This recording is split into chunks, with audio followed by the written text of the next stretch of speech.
The city does not just break your spirit, it grinds your dignity into the cold concrete until you forget the sound of your own voice. For Aria, the neon-lit metropolis had become a slow, suffocating trap. It was a world of endless debt, predatory landlords, and a harsh, systemic coldness that left her completely hollowed out.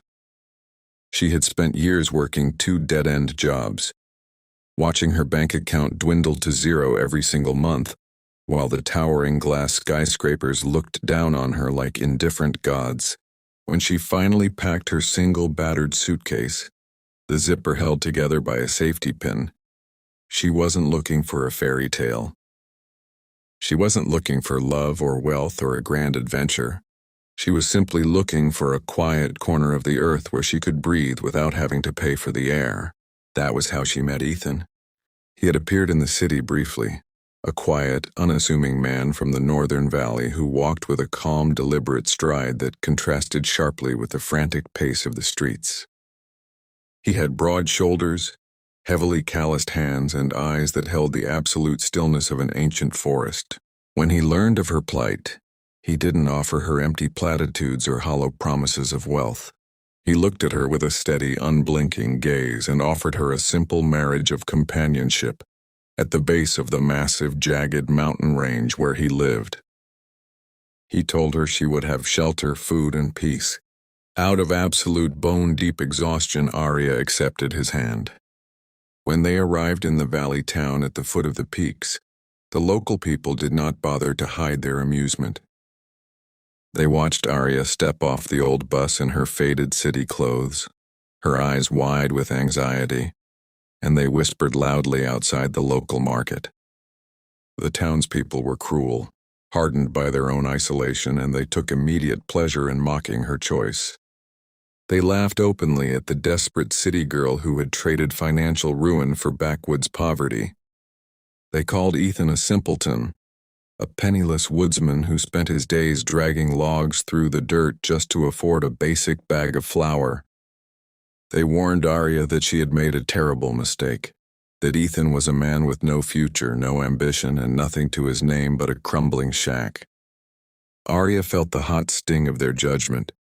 Her head bowed low as she walked beside Ethan, refusing to look at the smirking faces of the shopkeepers. Ethan remained entirely silent, his face an unreadable mask as he led her away from the town and deep into the dense, dark shadow of the peaks. His home was a humble, weathered timber cabin tucked away, where the forest met the sheer rock face of the mountain. That first night, as the cold mountain wind howled violently against the wooden planks and found the cracks in the window frames, Aria sat by the small stone fireplace, shivering. The reality of her situation settled over her like a heavy blanket of despair. Had she really just traded one prison for another? Ethan noticed the deep, unshakable sadness pooling in her eyes. He walked over, knelt down before her worn wooden chair, and gently took her cold, trembling hands into his rough, scarred palms. The contrast was stark, her smooth, fragile hands resting inside hands that looked like they had been carved out of rock. He looked up at her with an intensity that seemed to silence the howling wind outside. "I know what the people in the town say," Ethan said, his voice low and steady.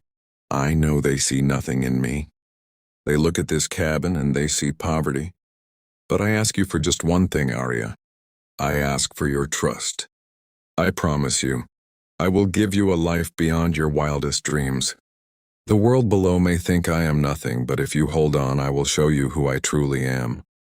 The grueling routine began the very next morning, establishing a pattern that would test Aria's sanity over the coming months.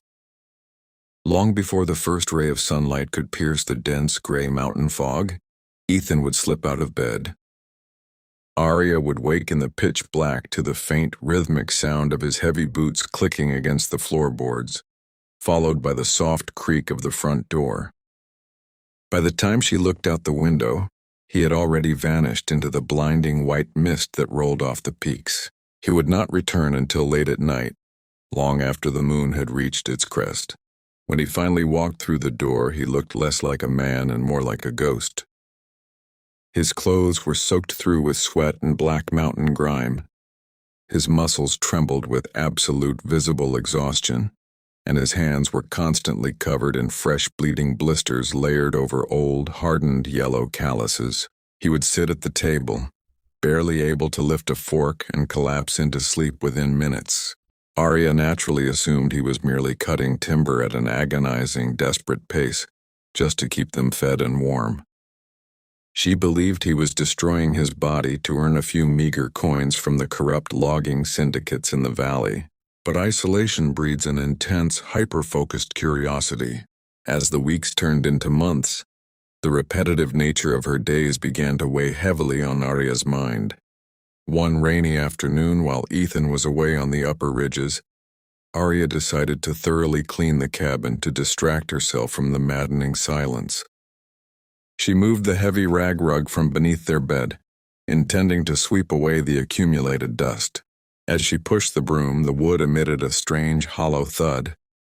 Intrigued, she knelt down and ran her fingers across the floorboards. One of the planks was loose. She pried it open with a kitchen knife, expecting to find old newspapers or perhaps a stray tool. Instead, her hand struck cold, heavy metal. She carefully pulled out a heavy, rusted iron box. It was surprisingly modern, secured with a complex industrial-grade biometric and digital combination lock that looked entirely out of place in a primitive timber cabin. Driven by a sudden, overwhelming spike of suspicion, Aria spent the next 4 hours working in a feverish panic. She used an old hairpin, a rusty nail, and every ounce of leverage she could find to manipulate the manual override mechanism hidden beneath the digital plate. Her heart hammered against her ribs, the sweat dripping from her forehead onto the iron surface. Finally, with a sharp, heavy click, the mechanism gave way. She lifted the lid, her breath catching in her throat. There was no hidden gold, no jewelry, and no family heirlooms. Instead, she found a highly sophisticated encrypted digital ledger and a thick stack of international banking documents. As her eyes scanned the highly technical financial jargon and the staggering numbers printed on the pages, the room seemed to spin. The documents detailed massive, multi-million-dollar monthly wire transfers flowing directly into an offshore account registered under Ethan's true legal name. The total balance was astronomical, wealth that could buy entire cities. The narrative of the poor, simple woodsman shattered into 1,000 pieces in an instant. Aria sat alone on the cold, dusty floorboards, the papers trembling violently in her hands. She was living with a man who possessed unimaginable global wealth, a man who could easily afford a mansion in any capital city in the world. Yet he was forcing her to live in a crumbling, drafty shack, eating basic beans and flour rations, all while he deliberately destroyed his physical body with grueling manual labor every single day. The hypocrisy of his promise stung worse than the townspeople's mockery. When Ethan returned that night, the cabin was dead silent. He was covered in his usual layer of mountain mud, his shoulders slumped from a 14-hour day on the slopes. He walked to the wash basin to rinse his hands, but stopped when he noticed Aria sitting at the wooden table. She had not prepared dinner. The secret ledger and the banking documents were laid out under the dim light of a single oil lamp. The confrontation that followed was sharp, breathless, and filled with months of built-up resentment. Aria demanded to know who he really was, why he was lying to her, and why he was forcing them to live like animals when he had millions sitting in a bank. But instead of apologizing, making excuses, or confessing to a hidden corporate inheritance, Ethan's face turned deathly pale. A look of genuine primal terror flashed across his features. It was not the fear of a husband caught in a petty lie, but the profound fear of a man who suddenly realizes his sanctuary has been breached by an enemy. He closed the ledger with a heavy thud. He looked deeply into her eyes with a desperate seriousness. He told her that the money was not his to spend on luxury. He begged her to put the papers back. He begged her to forget she ever saw them. He warned her that her very survival depended entirely on her maintaining total ignorance of his past. The heavy weight of that unshared secret hung over the small cabin for the next 3 days. It stretched the silence between them until it was taut enough to snap. The answer to her questions arrived in the dead of night, announced not by words but by violence. Aria woke suddenly to the sensation of Ethan's thick, calloused hand pressing firmly over her mouth. He pinned her gently to the mattress to keep her still. His eyes were wide and dark in the shadows. His finger pressed against his lips, signaling absolute silence. Through the cracked glass, under the pale, eerie glow of a crescent moon, Aria saw the dark, unmistakable silhouettes of heavily armed men. They wore unmarked tactical gear and night vision goggles. They carried suppressed automatic weapons. They were moving with lethal efficiency through the pine trees, systematically surrounding the perimeter of the cabin. Before Aria could give in to the rising panic threatening to scream out of her throat, Ethan slipped out of bed. He didn't reach for a hunting rifle or a knife. He moved with a terrifying fluid grace that she had never seen in him before.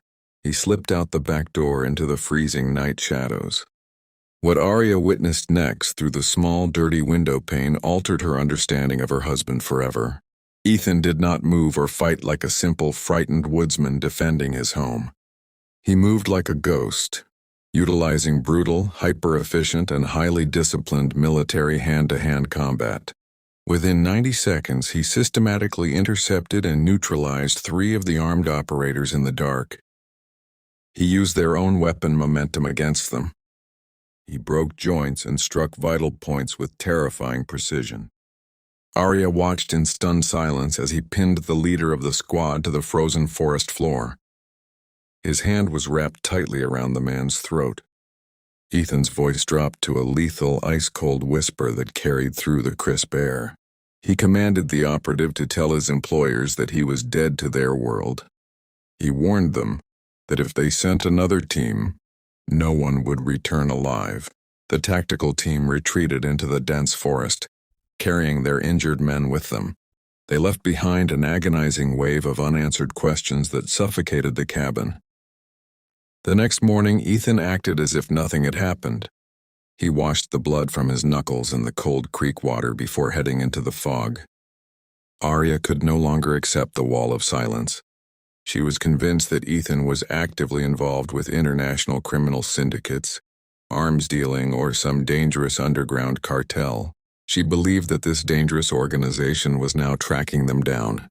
Determined to uncover the truth, she waited until he departed into the mist. She gave him a 20-minute head start and began secretly tracking his path up the treacherous, winding mountain trails. The air grew steadily colder, the incline steeper, and the path more dangerous. But her fear was entirely eclipsed by her desperate need for answers. She prepared herself to witness a clandestine meeting, a drug drop, or an illegal transaction with dangerous figures on the upper ridges. Instead, after 4 hours of grueling, breathless climbing through a freezing, blinding layer of low-hanging fog, she finally tracked the sound of heavy, rhythmic, metallic impacts. She crawled behind a jagged boulder and peered out onto a desolate, narrow ridge. There were no criminals. There were no helicopters, no high-tech drop-offs, and no luxury. There was only Ethan, completely alone on a sheer cliffside. He was swinging a massive 50-pound industrial sledgehammer against colossal slabs of solid granite. He was physically breaking the mountain apart piece by piece. He moved massive blocks of stone with a system of ropes, pulleys, and his own raw muscle. His hands were bleeding profusely through makeshift fabric wraps.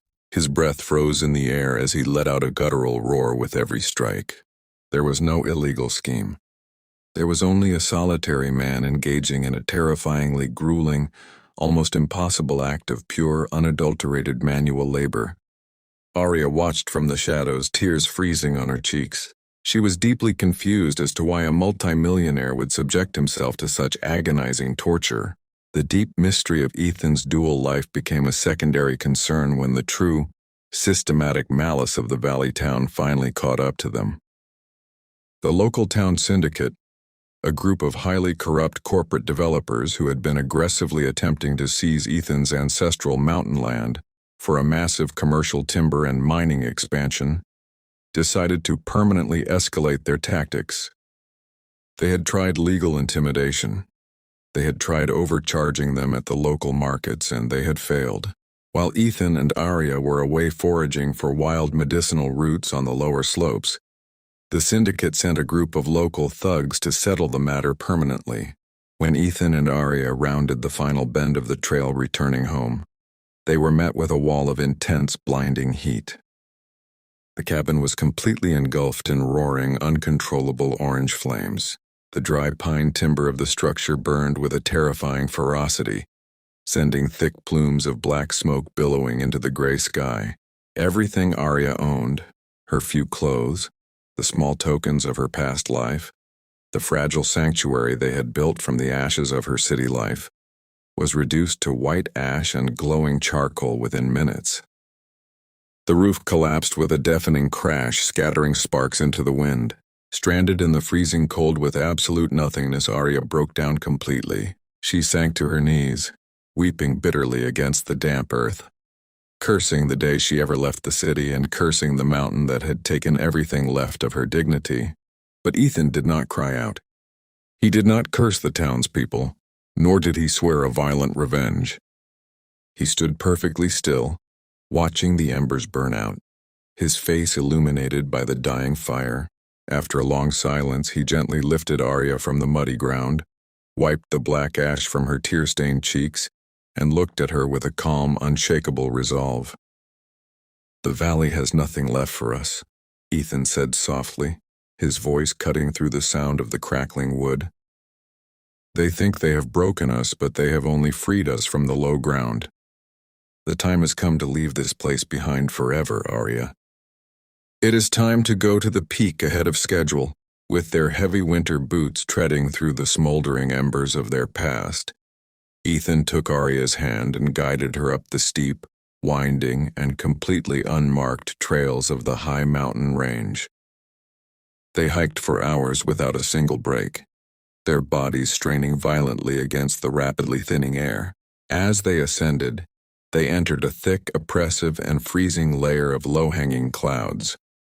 The fog was so dense that Aria could barely see her own hand stretched out in front of her face. The wind ripped at their coats, and the sheer drops on either side of the narrow trail were completely hidden by the blinding white void. Aria felt as though they were walking directly into a frozen purgatory, a place where they would eventually freeze and disappear from the face of the earth. But just as her lungs felt as though they would burst from the lack of oxygen, they took one final steep step upward. Suddenly, with a surreal sharpness, they broke through the dense ceiling of fog. Aria stopped dead in her tracks, the breath completely leaving her lungs as her eyes adjusted to the sudden, brilliant light. They were standing above the cloud line, beneath a magnificent, endless dome of deep sapphire blue sky. The heavy gray mist they had just crawled through rolled out beneath their feet like a literal, infinite ocean of pure white cotton, completely cutting off the ugly, cruel world below. The sun shone with an intense golden warmth that she hadn't felt in months. Resting majestically on the highest sun-drenched peak was an architectural masterpiece, the Cloud Sanctuary. It was a breathtaking, sprawling estate crafted entirely out of hand-hewn mountain timber and massive, seamlessly fitted local granite stone. It looked as though it had grown naturally out of the mountain itself. Every single beam had been carved, transported, and placed by Ethan alone over 5 long years of silent, agonizing labor.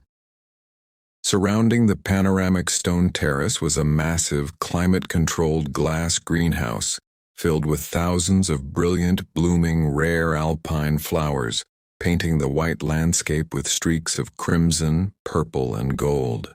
The entire estate was fed by a natural, crystal-clear freshwater spring bubbling directly out of the mountain's core, cascading into a small stone pool on the deck. Stunned by the sheer impossible scale of the estate, Aria turned to Ethan, her voice trembling with a mixture of awe and disbelief. She asked him if he was secretly a rogue prince, a hidden billionaire or a criminal kingpin who had simply hired a secret crew of hundreds to build this heaven in the sky. Ethan looked down at his ruined, deeply scarred, and heavily calloused hands, the skin split open from the day's labor. He shook his head softly, a tired but gentle smile gracing his lips.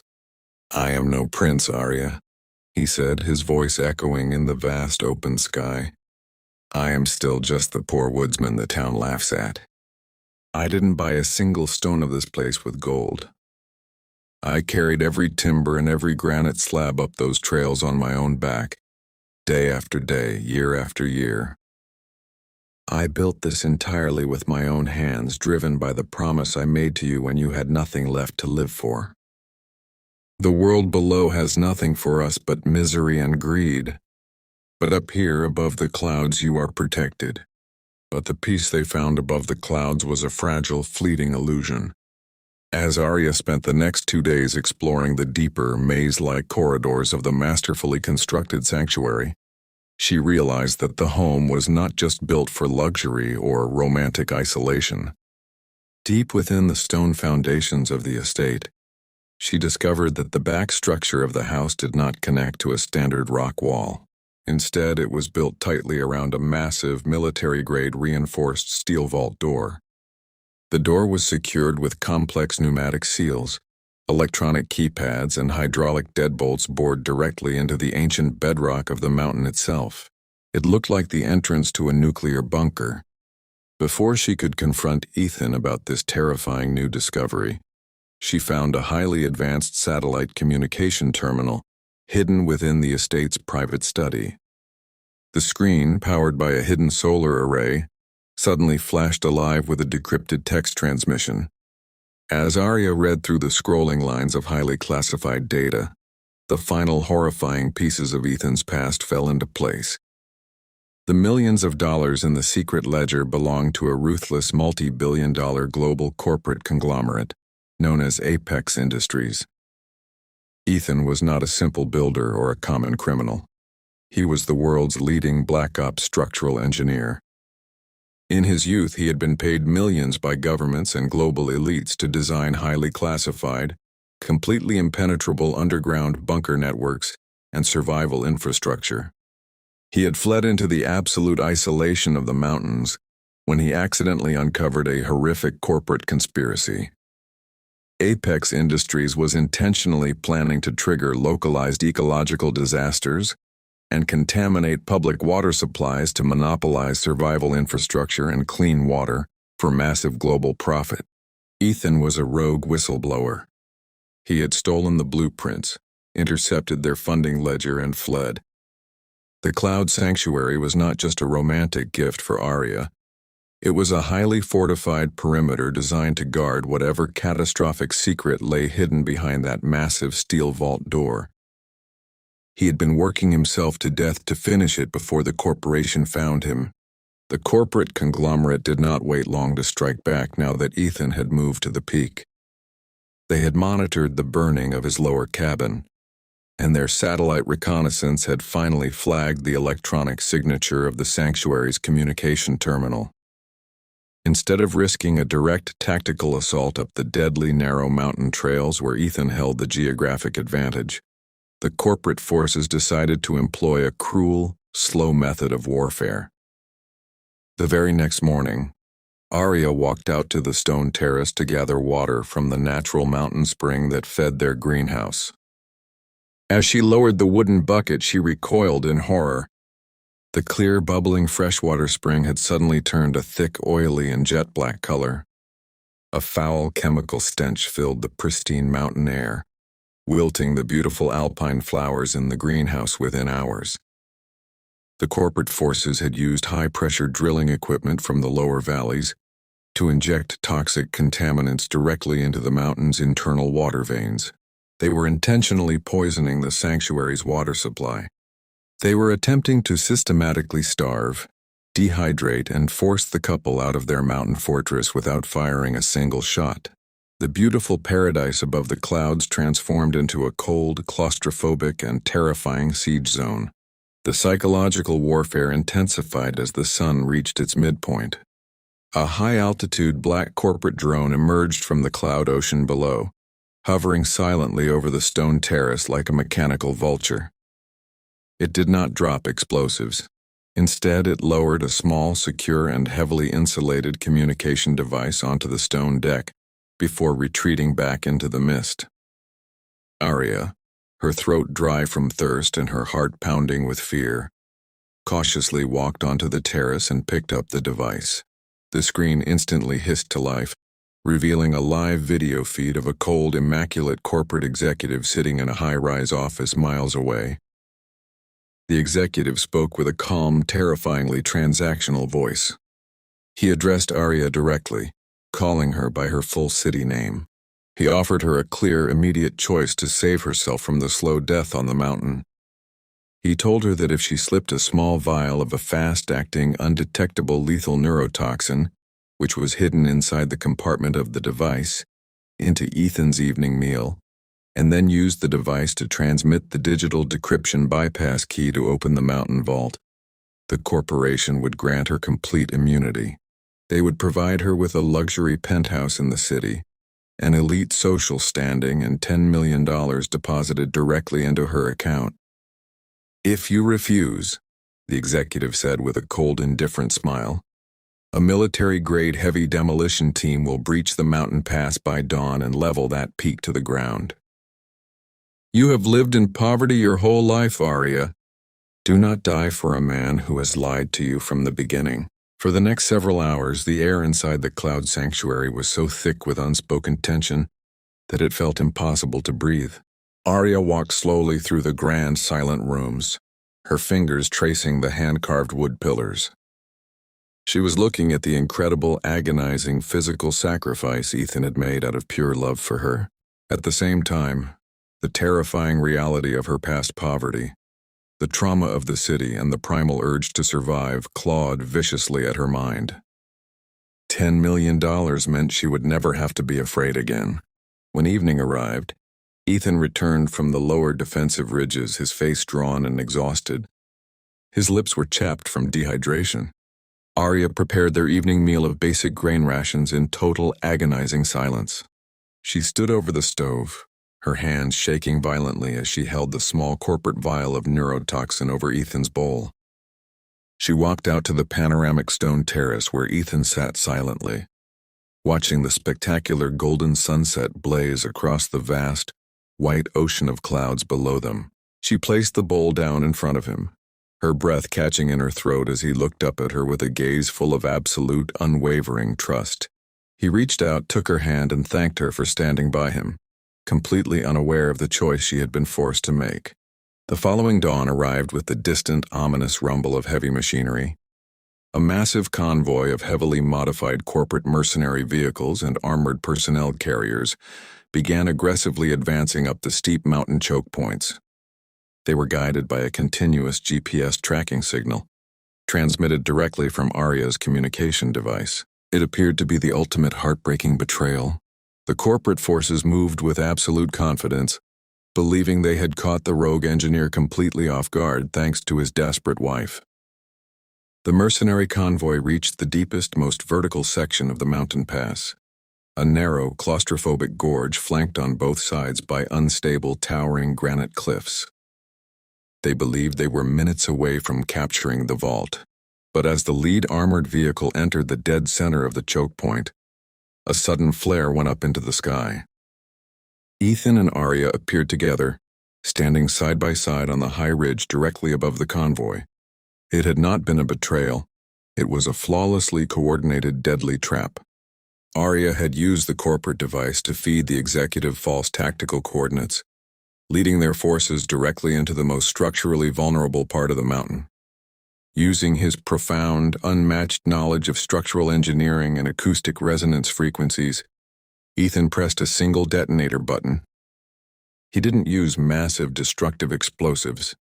Instead, he triggered a series of precisely placed, small sonic charges he had buried deep within the cliff seams years ago. The mountain gave a deep guttural roar that shook the very valley below. A massive, controlled avalanche of thousands of tons of heavy snow, ice, and displaced granite rock cascaded down the mountain walls with terrifying force. The massive slide completely buried the corporate mercenary vehicles, crushing their equipment and permanently sealing the narrow mountain pass with a wall of solid rock. This cut off the valley invasion forces entirely in a single brilliant tactical strike. Aria had chosen her side, transforming herself from a passive survivor into Ethan's true partner in arms. With the immediate ground threat temporarily neutralized, Ethan took Aria's hand and led her back into the depths of the sanctuary. He knew their time was severely limited.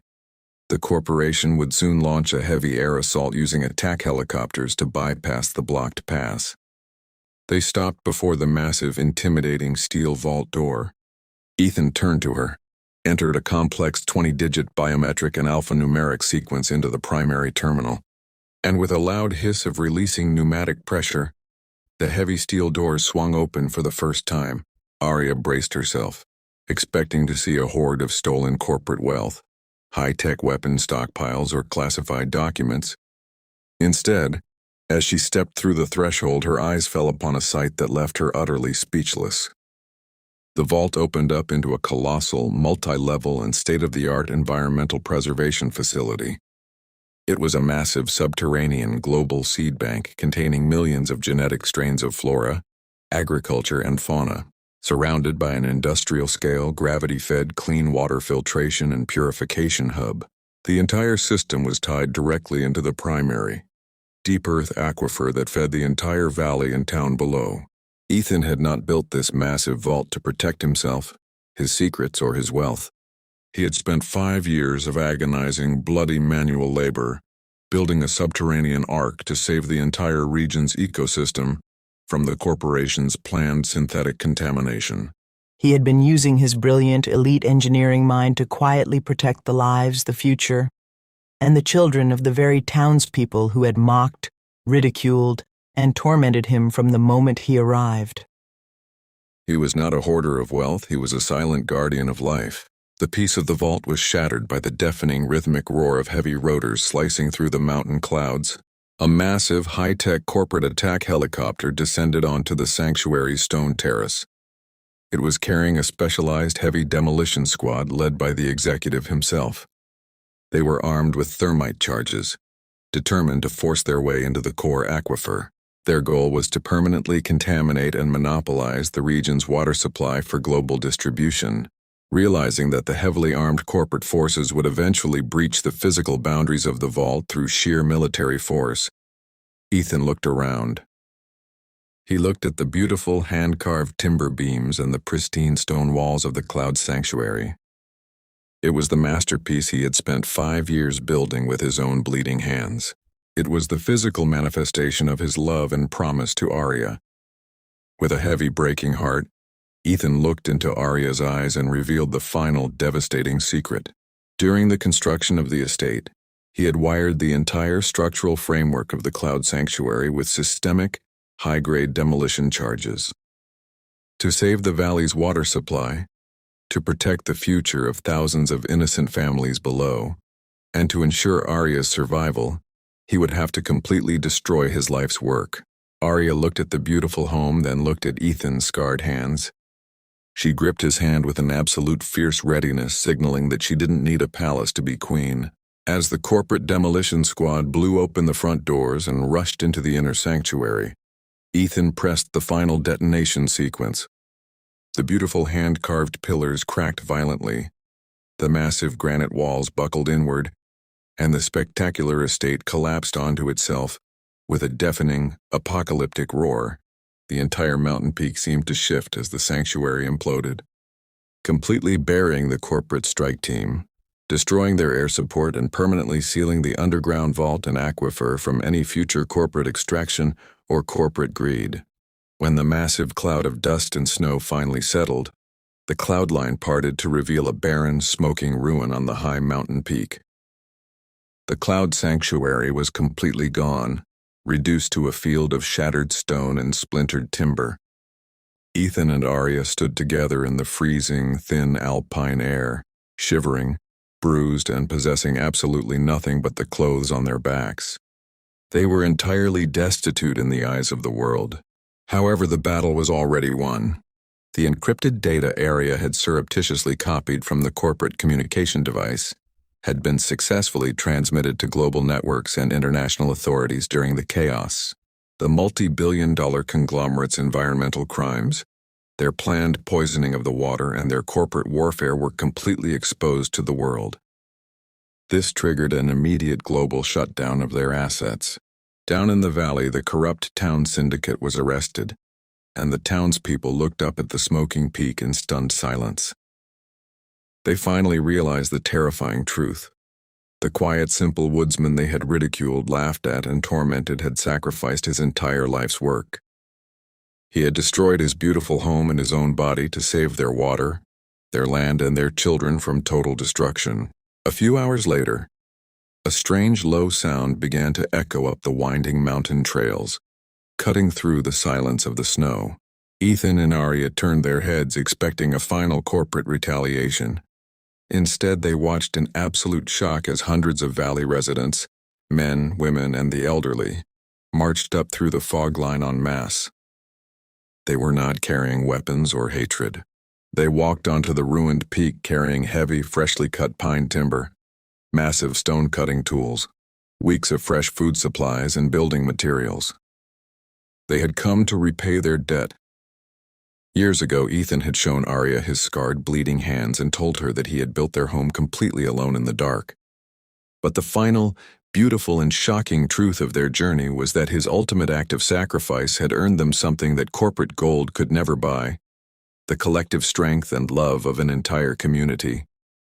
The story closes on a breathtaking, sweeping panoramic view of the massive mountain peak, where hundreds of hands are working in perfect rhythmic unison under the brilliant blue sky, helping Ethan and Aria rebuild a grander, permanent, and indestructible sanctuary far above the clouds.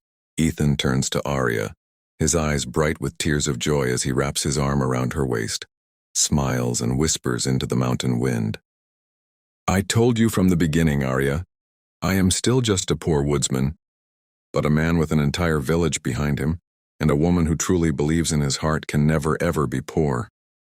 If Aria and Ethan's incredible sacrifice and ultimate trust touched your heart today, please give this video a like. Drop a comment below and let us know which plot twist shocked you the most.